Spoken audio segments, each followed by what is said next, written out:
Aujourd'hui, j'avais envie de vous parler de ce que j'aurais voulu savoir quand j'ai commencé à écrire. Évidemment, quand j'ai débuté l'écriture, j'avais plein d'idées préconçues, plein de mythes en lesquels je croyais, et l'expérience m'a appris que beaucoup de ces idées étaient simplement complètement fausses.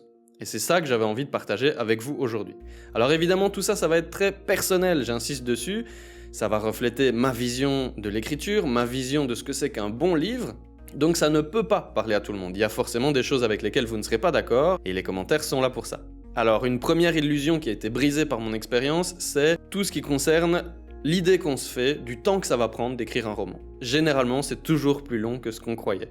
Alors je ne dis pas ça pour vous décourager, vous allez quand même y arriver, mais quand on débute, et moi ça a été mon cas, on a un peu l'impression que ça va aller vite, qu'il suffit d'écrire un premier jet et qu'on a déjà fait 90% du travail, qu'il n'y aura plus que quelques petites corrections à faire et puis c'est fini. En réalité, on peut rapidement s'embarquer dans des réécritures et des réécritures et des réécritures, ça dépend de chacun évidemment, mais personnellement, je suis un auteur qui réécrit beaucoup. En général, mon premier jet, c'est vraiment un simple brouillon. Je sais pas si vous connaissez la phrase, je crois que c'est Terry Pratchett qui a dit ça, que le premier jet, c'est vous qui vous racontez l'histoire à vous-même. Eh ben moi, c'est exactement ça. Le premier jet ne ressemble en rien à ce que vous aurez dans le roman final. C'est juste moi qui teste, qui essaye des choses, et puis après, je prends ce qui a fonctionné et j'en fais un second jet, et c'est celui-là qui va vraiment servir de base à tout le reste. Et puis après, je fais des réécritures, des réécritures, des réécritures. Ça, évidemment, c'est selon. Il y a des gens qui n'ont besoin que de quelques réécritures, moi j'en ai besoin de plein, mais en tout cas, ça a pris beaucoup plus de temps que ce que j'aurais cru. Et je pense que c'est pas forcément décourageant de dire aux débutants que ça prend plus de temps que ce qu'ils s'imaginent, parce qu'au moins ils seront mieux préparés. Et quand ils vont arriver à la fin de leur premier jet, eh ben ils vont se dire « Ok, je peux me féliciter, j'ai réussi, mais il y a encore du boulot, c'est normal. » Qu'est-ce qui se passe quand on a terminé son premier jet en général? On le laisse un peu reposer, et puis on le relit après quelques jours, quelques semaines, voire quelques mois. Et là, en général, on est dégoûté, on trouve que c'est super mauvais. On se dit quoi? Mais c'est moi qui ai écrit ça? C'est ça, le travail d'écriture. C'est frustrant, c'est beaucoup de réécriture, mais c'est comme ça. En plus, moi, je suis quelqu'un qui aime bien quand c'est très organique. J'aime bien quand on a l'impression que tout est naturel, qu'il n'y a rien de forcé. Moi, ça m'énerve quand je lis un roman et que j'ai l'impression que tout est forcé, que les personnages ils suivent vraiment un plan bien précis et que rien n'est naturel, que tout est vraiment mécanique. Mais pour obtenir ce résultat très organique, très naturel, ça prend beaucoup de réécriture. Il faut que ça semble vrai. Ça va pas être la même chose pour tous les auteurs, mais pour moi c'est comme ça. Deuxième chose que j'ai réalisé, c'est que l'écriture n'était pas un hobby comme les autres. Alors ça c'est un peu spécial, mais si vous prenez un hobby comme l'équitation par exemple. Bon, l'équitation, vous aimez bien de faire du cheval, j'aime bien de faire du cheval. Vous avez un centre équestre pas loin de chez vous, et tous les mercredis après-midi, vous allez aller faire du cheval. Bon, dès le premier jour, vous passez déjà un bon moment, vous aimez bien ça, vous avez envie d'en refaire. Si à un moment donné, vous ne savez pas aller faire du cheval, c'est pas grave. Si le centre il ferme pendant 2 mois, c'est pas grave. Et puis vous pouvez vous y remettre. Voilà, c'est quand vous voulez, c'est un hobby. C'est quand vous avez le temps. L'écriture, c'est un peu différent, parce que si vous faites ça uniquement quand vous avez le temps, il y a 2 problèmes. Le premier, c'est qu'il y a une grande frustration, parce que si vous avez fait une séance d'écriture, tout ce que vous avez, c'est un début de chapitre, en plus le premier jet. Généralement, c'est pas très glorieux le premier jet. Donc on est d'accord que c'est pas génial, c'est pas très gratifiant. Vous avez juste un petit bout du brouillon de votre roman final. C'est vraiment un travail ingrat, l'écriture. Alors évidemment, on peut trouver du plaisir dans l'écriture elle-même, et c'est même ce que je vous souhaite. Mais n'empêche que niveau résultat, tant que vous n'avez pas au moins un premier jet, c'est pas très gratifiant. Donc si vous abandonnez à la moitié, vous n'avez rien en fait. Mais surtout, l'écriture, pour beaucoup, et alors là je précise beaucoup parce que je sais qu'il y a des exceptions, mais ça reste des exceptions, pour beaucoup, ce qui va faire la différence, c'est la régularité, c'est d'avoir un minimum de discipline. Dans les hobbies, en général, on fait ça quand on a le temps, c'est par pur plaisir. L'écriture, si on fait ça quand on a le temps, qu'est-ce qui va se passer pour la majorité d'entre nous? Et moi, c'est évidemment ce qui s'est passé pour moi. C'est que, globalement, on va pas être régulier du tout. Alors là, c'est le cas typique, je suis en train de décrire ce qui est vraiment typique chez plein d'auteurs, et ça a été le cas pour moi aussi. C'est qu'on a une idée, waouh, l'idée est vraiment géniale. On se met à écrire frénétiquement, le premier jour on écrit beaucoup, le deuxième jour aussi, et puis on continue comme ça pendant 1 semaine, 2 semaines, peut-être plus. Parfois, on dépasse le mois, et puis après ça se tasse un petit peu, il y a un imprévu. Ah, on a manqué une séance d'écriture, et puis pas le temps.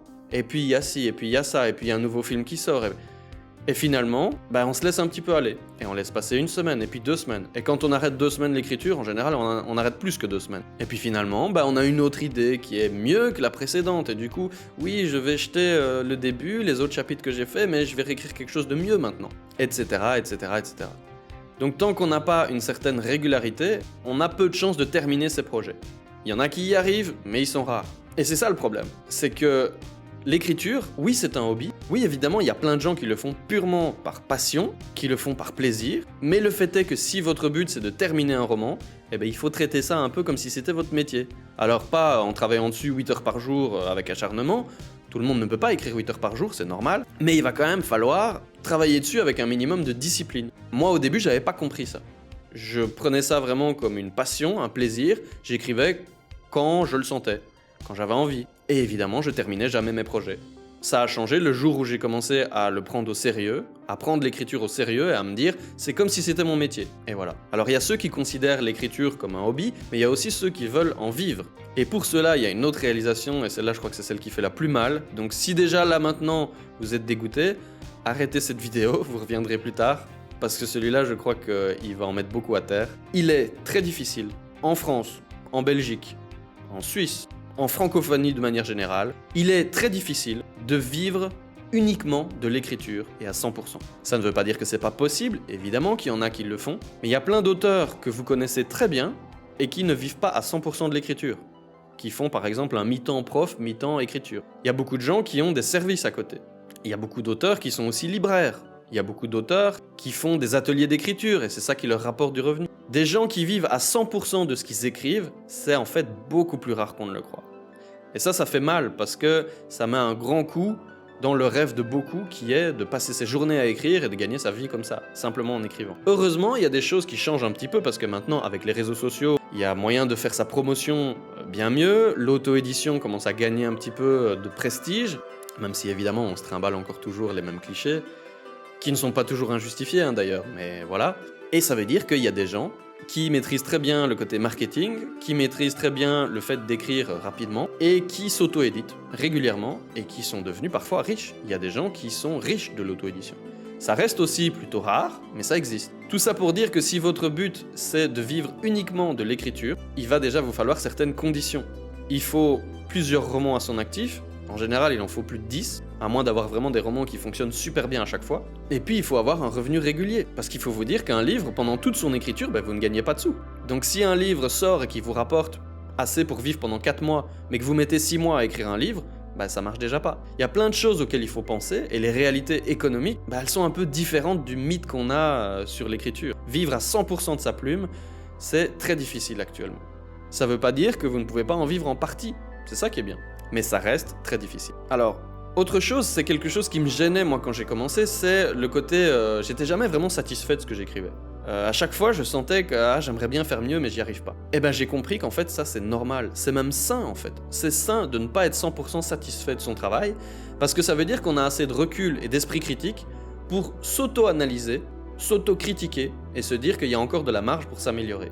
C'est simplement qu'actuellement, il y a une différence entre ce qu'on arrive à faire et ce qu'on aimerait arriver à faire. Il y a une différence entre les compétences et l'objectif. Et c'est normal. Mais si je peux vous dire quelque chose qui va vous rassurer, c'est que le but, ce n'est pas que vous soyez 100% satisfait, parce que normalement, vous ne le serez jamais. Si vous l'êtes, ça veut dire que vous n'êtes plus en train de progresser, et c'est sans doute aussi que vous manquez de recul sur votre travail. Personne n'écrit quelque chose de parfait. Il y a toujours quelque chose à améliorer. Si vous pensez que ce que vous écrivez est parfait, c'est probablement que vous manquez un peu d'autocritique. Mais ce qui est important, c'est pas ce que vous pensez de ce que vous écrivez. Ce qui est important, c'est ce que les autres en retirent. Je vous donne un exemple, mais moi, les vidéos que je fais, la vidéo que vous êtes en train de regarder maintenant, je suis sûr qu'elle va pas me satisfaire. Parce que je suis encore en train d'apprendre à poser ma voix, à la rendre un peu plus dynamique, plus intéressante à entendre. Je suis en train de me rappeler que, il faut pas oublier que je dois sourire. Je suis quelqu'un qui sourit pas beaucoup. Quand je suis concentré sur ce que je dis, je souris pas. Donc là, je viens de m'en rappeler, c'est vrai, il faut que je souris. Je suis en train de filmer actuellement à l'iPhone, ça m'énerve. J'adorerais avoir une bonne caméra pour avoir de la bonne qualité, pour pouvoir avoir du contrôle sur la lumière, etc. Mais je l'ai pas. Et donc, si vous regardez les zones sombres autour de moi, il y a du grain à mort. Ça frétille comme ça m'énerve, mais c'est comme ça. La vidéo n'est pas parfaite, ça me frustre, et pourtant, en dessous de chaque vidéo, il y a des gens, peut-être vous, qui mettent des commentaires pour me dire que c'est vraiment génial, que ça leur a été super utile, qu'ils ont adoré, qu'ils aiment bien d'avoir mon avis. C'est ça en fait, tant que j'ai ça, je dois être satisfait, je dois être content de moi. Si mon objectif pour être content, c'est de me dire je dois être 100% satisfait de mes vidéos, je serai jamais content. Alors que si j'apprends à regarder ce que les autres pensent de mon travail et de voir que ça leur plaît déjà, là je suis content. J'ai l'impression d'être Gandhi. Alors un autre point que j'aimerais vraiment aborder parce que ça me semble très important, c'est les conseils d'écriture. Et surtout le fait qu'il faut bien comprendre que derrière chaque conseil, il y a toujours un objectif.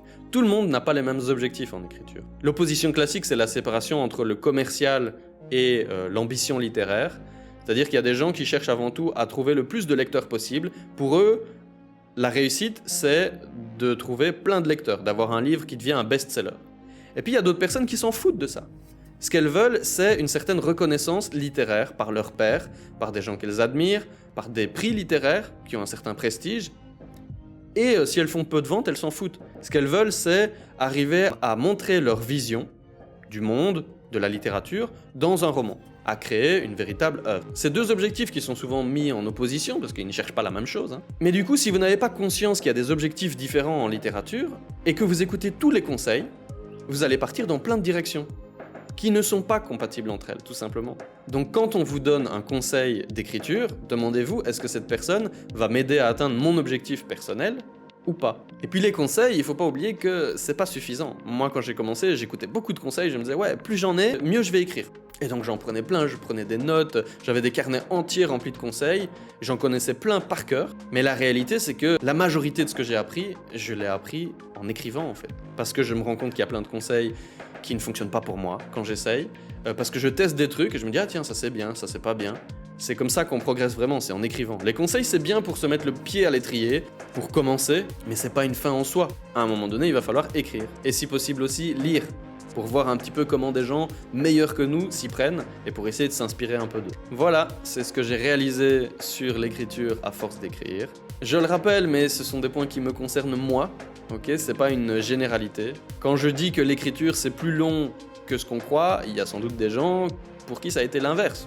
Ils pensaient que ça allait prendre beaucoup de temps et finalement ça a été moins.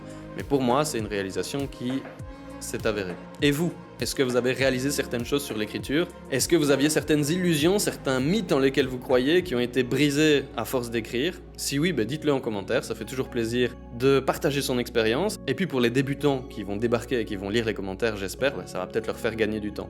En tout cas, moi j'aurais aimé tomber sur cette vidéo quand j'ai commencé, ça m'aurait aidé à progresser plus vite, à aller plus vite dans la bonne direction. Je vous remercie d'avoir regardé cette vidéo et moi je vous dis à la prochaine.